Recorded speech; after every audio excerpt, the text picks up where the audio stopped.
itu digadaikan.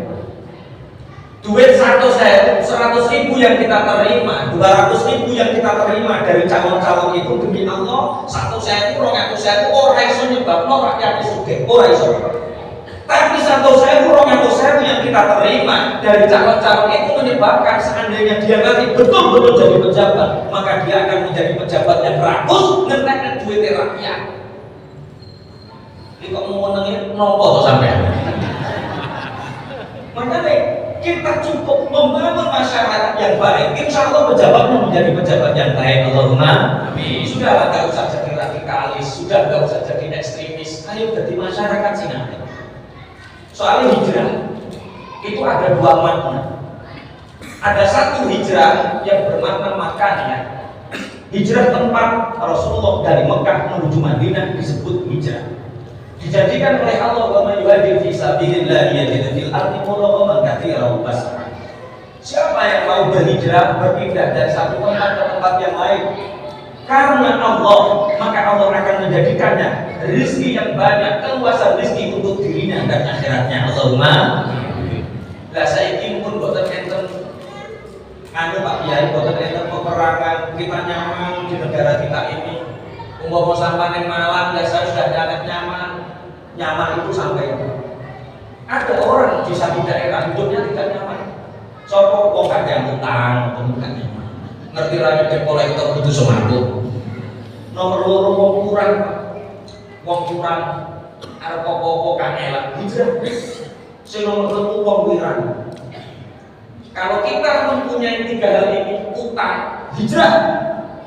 Nek ini terus gak iso nyampe sampe digoda di debt collector. Hijrah di Kalimantan, di Korea, di Sumatera, Allah akan tapi nyaur dari singali sastra nyaur.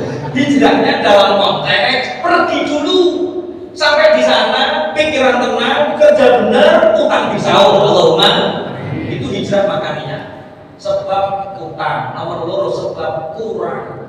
Nek kok gak berkembang ya hijrah. Niat golek fatone Allah. Sing ketelu wirang itu bisa jadi karena apa, bisa jadi karena apa. Kita mau fokus di sini, hijrah dulu. Setelah beberapa tahun kembali, itu hijrah makanya. Yang kedua ada hijrah maknawiyah. Hijrah maknawiyah ini mempunyai 4 arti. Yang pertama hijrah intiqadiyah. Hijrah secara intiqad. Ono wong duwe madzhab anyar, enggak madzhab Hanafi, enggak madzhab Hambali, enggak madzhab Syafi'i, enggak madzhab Maliki. Madzhab Soekarno misalnya itu hijrah. Jadi hijrah intiqadiyah. Saya enggak punya madzhab itu, madzhab saya itu Soekarno. Nah itu kudu hijrah.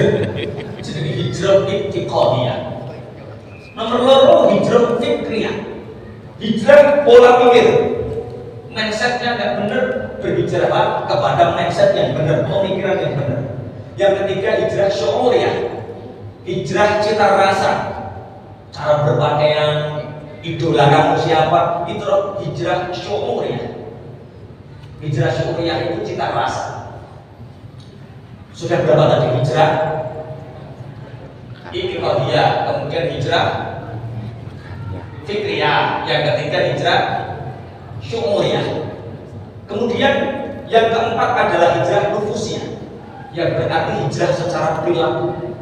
Jadi hijrah itu pakaian hijrah. Biasanya buka aurat, kemudian kita menutup aurat, itu berhijrah. Biasanya kita itu pangapunten nyerupani orang-orang fasik, karena kita sudah berhijrah, ya kita menyerupai orang-orang mukmin. Pun satu, kita harus baik sama ulama. Yang kedua, kita harus baik sama umarok, pejabat pemerintah. Baik itu tidak harus berarti dekat. Baik itu artinya kita bisa mengontrol, kita bisa mengkritik, tapi kita tidak melawan, tidak menjadi ahli bohong, tidak menjadi pemberontak, menjadi warga negara yang baik. Yang ketiga, sapa sing maju diapi, sing nomor 3 nang kelakuane elek, tombo.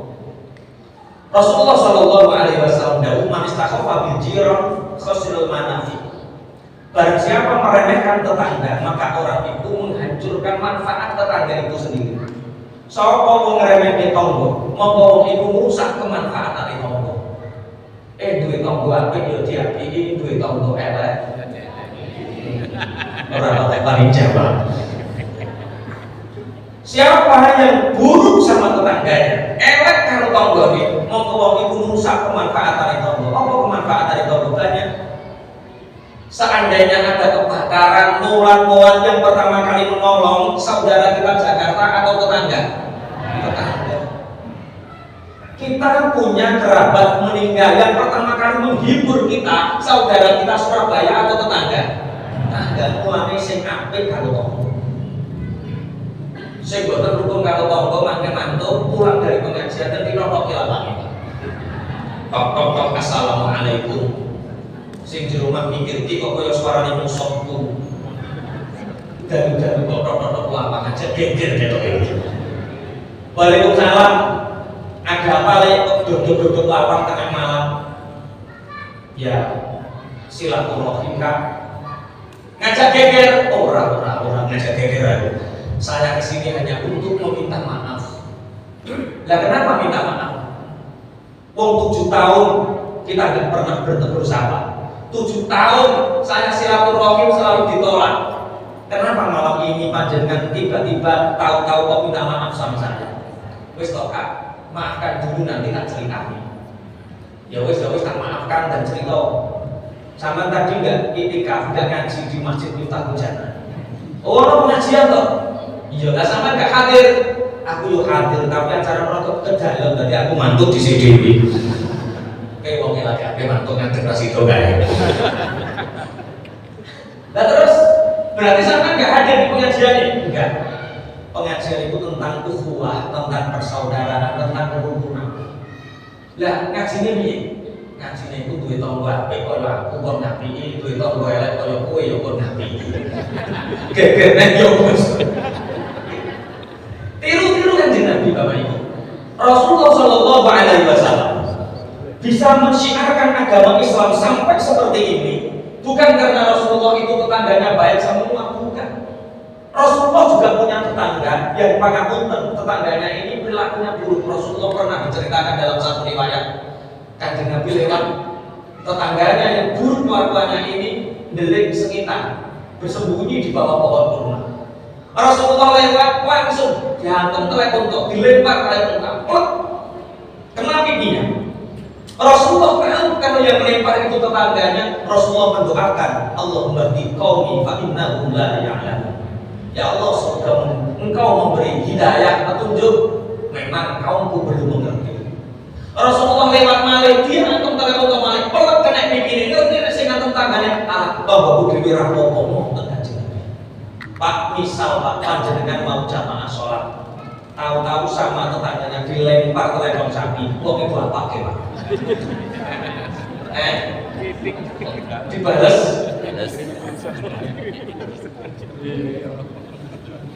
Bolehkah kita membalas? Boleh. Itu Rasulullah ya. Pak, itu Rasulullah itu Sayyidul Anam, pemimpin para makhluk. Akhlak yang terbaik itu akhlaknya Rasulullah. Kalau kita menurut Rasulullah ya rempok. Dia waktu kok menang. Memaafkan itu memang baik, tapi Allah berfirman la yuhibbullahu jahra bisu'i minal qawli illa man zulim. La yuhibbullahu jahra bisu'i minal qawli illa man zulim. Allah tidak mencintai orang-orang yang mengucapkan keburukan dengan banter, kecuali orang yang zalim, dizalimi. Kalau kita didolimi orang, pangapunten, sabar itu baik. Tapi kalau sudah tidak bisa bersabar, daripada jadi hati sing penyakitan. Soalnya sampai mengalah terus, jadi penyakit. Bisa lampu, bisa liver. Ini kita empet jadi penyakit. Balas enggak ya? Tapi membalasnya harus adil. Dalam ayat yang lain Allah berfirman, wala yajrimannakum syana'anu qaumin 'ala alla ta'dilu i'dilu huwa aqrabu littaqwa. Kalau kita ada yang berbuat buruk kepada kita dan kita sudah tidak bersabar, batasan sabar sudah habis, balas, tapi balasnya harus dengan adil. Kalau didolimi dengan ucapan, balas dengan ucapan. Contoh, sampai semacam itu keluar dari rumah, tahu-tahu diloknya kalau tonggo ketek misalnya Bukan bertanya Bojonegoro bedes Pak biasanya. Taman lewat gue bedes. Kita ini cemut. Ini dilampiaskan itu penyakit. Bersabar memang baik, tapi kalau sudah tidak tahan, balas, tapi harus dengan yang adil. Sampai diloki, gue ketek, sampai balas, gue ketek dewi.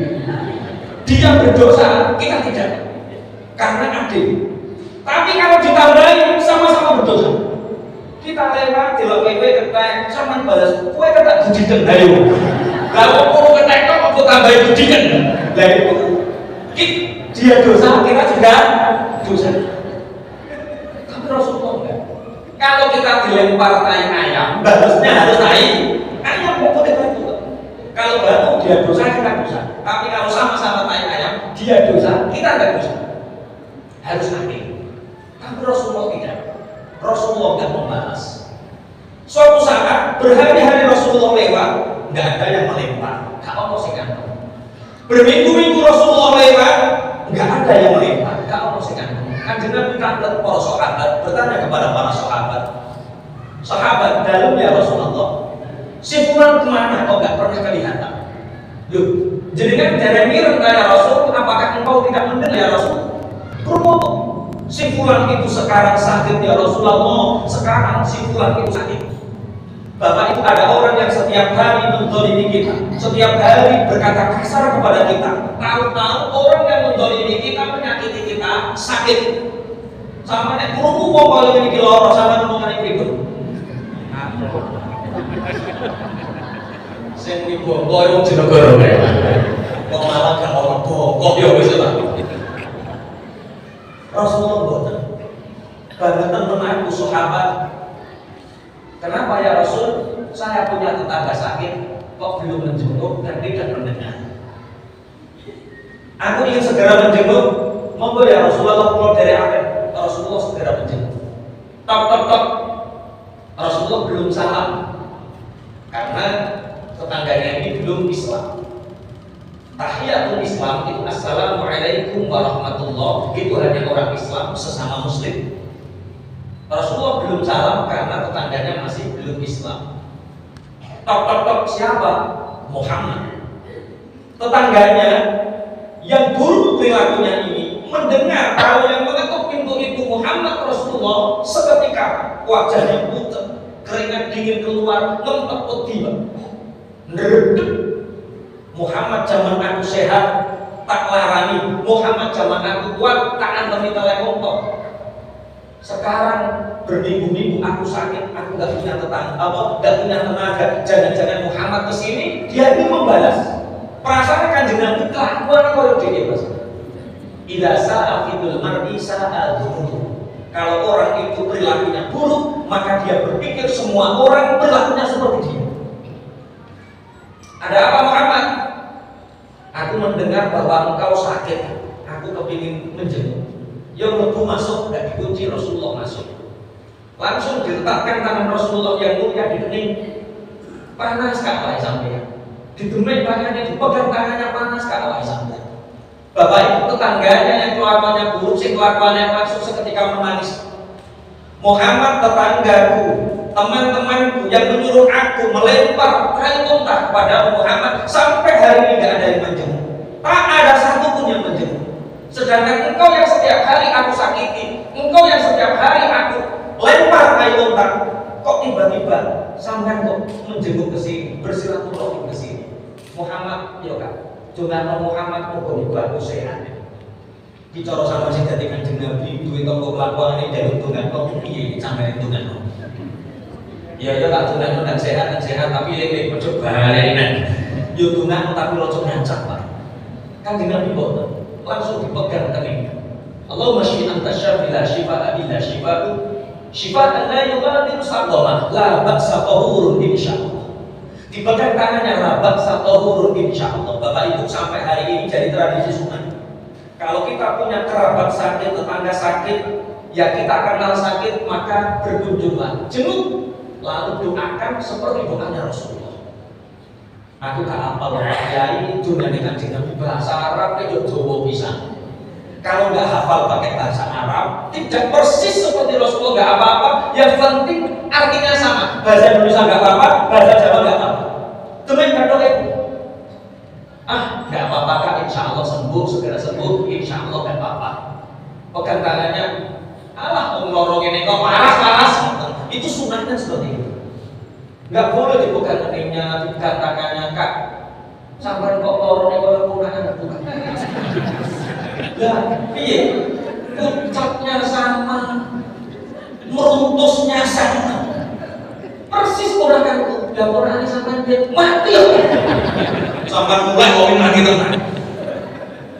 Bapak Ibu, Rasulullah itu punya maqamul istijabah, punya satu kedudukan ketika Rasulullah berdoa mustajab.